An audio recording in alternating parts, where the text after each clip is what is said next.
you a woman in medicine feeling overwhelmed and disconnected from the personal fulfillment that you desire? You're in the right place. Join Doctors Joanne and Aaron as they rewrite the rules for women in medicine. Let's begin. We are here talking about life and the things that we talk about with our coaching clients and a lot of the things that women physicians are going through. And as we are sharing, getting ready to record, preparing content, sometimes just in conversation, we're like, this would make a great podcast. So this is one of those.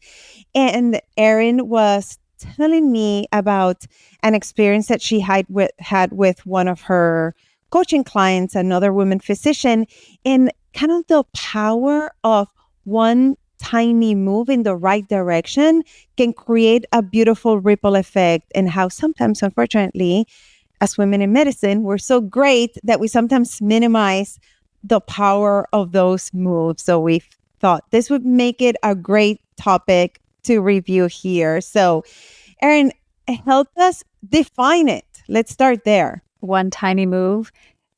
I thought that I explained tiny moves to my clients. One visual that I give is, if you're going to move forward in something, and as a physician, we often set the bar so high. So think of pole vault, jump. And I say, no, we take the bar off the pole vault and we set it on the ground and you just walk over it. How easy is that? But you're still doing something.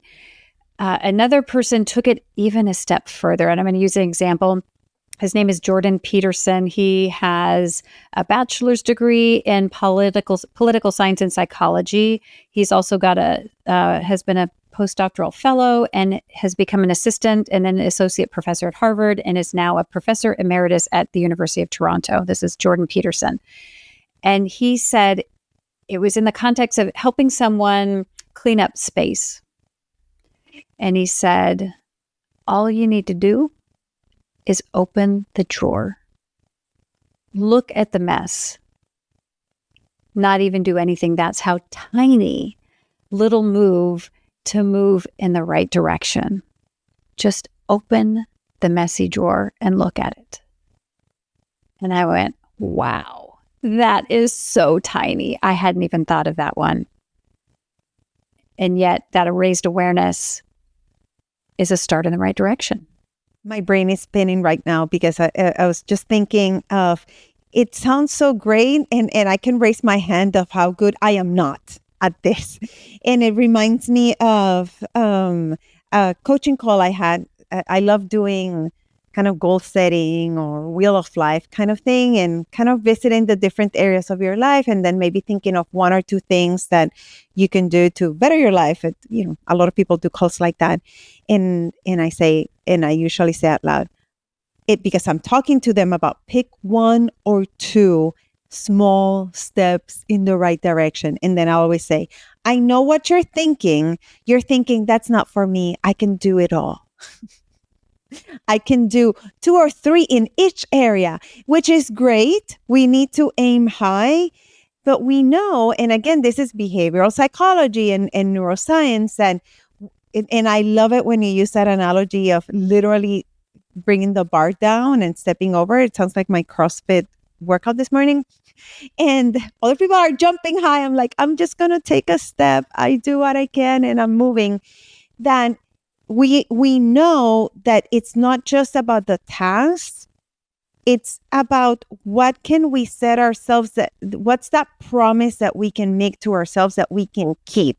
Because that's how we rewire our brain. And that's how we are going to make it more likely to create the compounding effect, where it gets more likely that you're going to keep on doing it. So sometimes when we set it too high, it's good to have that kind of maybe a year out goal. But when we're talking about the day to day, again, listen, it's totally okay to do the little things. And I also like to think of how often we set the bar so high that then it's so high that we cannot do it. And then that adds to frustration and right, like we beat ourselves up. So it's the negative effect can happen too. And then we get into that perfectionistic trap as well. Joanne, I love how you point out the importance of self-compassion so frequently. And I'm going to point that out here and not belittle ourselves or demean ourselves because we put the bar on the floor and stepped over it, because we raised our awareness, we opened the drawer and we looked at the mess and didn't do anything about it, and being okay with that. Treating ourselves like our own best friend instead of sometimes that critic that can live in our brain 24/7. And we want to subtract the overwhelm. And so when we lower the bar and we make teeny tiny little steps that aren't going to add any overwhelm, and we can more guarantee our success, how much easier can it get? Can we ensure that we're not going to fail? And we mentioned a few things already, but Erin, why is this particularly important for women in medicine? As I mentioned, women in medicine have so much overwhelm and so much on their plate already. And it can be so difficult to add one more thing. And yet, if we don't do that one tiny little thing, for example, one of my coaching clients, she started going for a 5-minute walk outside around the clinic during lunch, instead of staying chained to her computer, working through her in-basket, getting her charts done. That one 5-minute break added so much benefit to the rest of her day. And then she gave a ripple effect and she started inviting her coworkers. And so now she had socialization and getting outside in nature, getting off screens, all at the same time in one 5-minute break. It was beautiful. And I loved hearing her express how that one tiny little thing gave back so much. And what is it for you? Maybe that's closing your eyes and taking a deep breath. We've talked about doing a little meditation when you wash your hands between patients. One tiny little gift to yourself done consistently can have so many benefits that it can be, is there something you can do right now that future you is going to thank you for? And the more we can do that in tiny little increments, future you is going to be so well taken care of. That's so powerful, because we don't always think about it like that. And I think that sometimes as women in medicine, we think, again, in so big, bold changes, which is great, but then we end up believing that those are the only things that count. And then we dismiss all the million things that we do and can be so important. And what are some ways that we can approach this so that we can have more of this in our lives? What can we do? One concept, and I'm borrowing this from a speaker I heard a few months ago, he talked about having a ceiling, which is your aspirational goal, and a floor, the lowest acceptable that day. So his example was he would love to go to the gym and work out with his buddies for an hour, yet he has young kids and a business to run and his wife. And sometimes that's just not possible. So if he has to stay home with a sick kid, he says, then I'm going to do 20 push-ups every time I get something out of the refrigerator. That's the floor. And the ceiling is I'm going to go to the gym for an hour. And that gives us a range of acceptable goals. And again, the floor should be something that's so easy, even on the bumpiest day, you should be able to do it. For me, I try to make sure I get a meditation before I get out of bed. Sometimes it's 2. So one meditation is 7 minutes, the other one 12 to 14.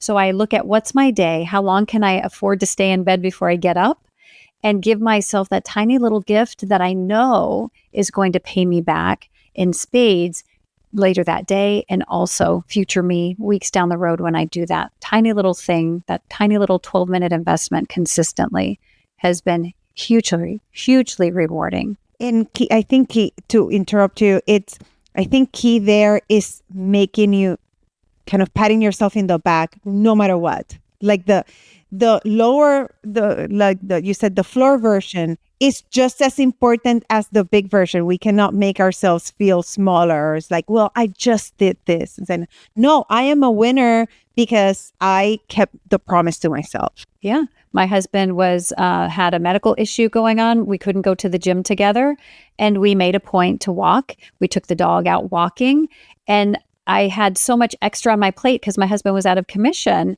I just had to accept that walking was going to be okay. It actually was, we were doing longer walks than usual. Our elderly dog is benefiting. He's getting much more perky from the longer walks. My back has been feeling better. And I wonder if it's because I'm taking a bit of a break from going to the gym. And so my floor, I'm going to get out and walk every day, or at least 5 days a week, has had many benefits. And I'm okay with that. And as Joanne said, you need to build momentum.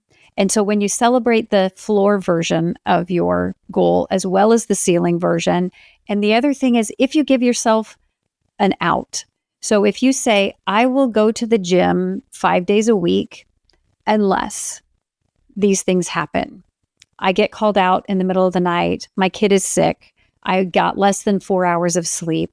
You set some reasonable guidelines up. And then when you can't do it, you've already set that rule in place and there's no guilt involved. You're, again, setting rules for future you that are going to be beneficial, and you don't need to have any negative consequences. Or I will make it to the gym somewhere between 3 and 5 days a week, or I'll only miss 1 day, but not 2. And then hold yourself to those rules, or recalibrate if your circumstances change. Don't hold yourself to rules that were relevant 2 months or 2 years ago that have no relevance to your life right now or this week. So that grace and self-compassion, and not making it easy to make excuses, but allowing yourself grace when it makes sense for a normal human being. I'm doing air quotes. A normal human being. We're not robots. Remember, we are human beings, even though we are healthcare professionals and physicians. Erin, I love when we have these conversations of these tools that are handy for us, understanding that tiny moves can be so powerful, and that this is not just us talking. Like, there's a lot of psychology and neuroscience behind it, and that this is particularly important with our external pressures, our overwhelm, our perfectionism, and that there are things that we can do of setting the bar low. I remember a coach that used to say, if you want to feel more successful, lower the bar. And I'd be like, wait, what? No, you cannot tell that to a doctor. And then I was like, oh, I get it now. So it's one that I repeat, which is what you told us, Erin. And then figuring out how to add these little things throughout the day so we can feel better and feel more fulfilled and more balanced. So love all these tools. Thank you, Erin. What is one more thing that you can add that maybe we haven't talked about yet? Just start. Start somewhere. I know one book I read said, just floss one tooth. If you want to start flossing your teeth, floss one tooth.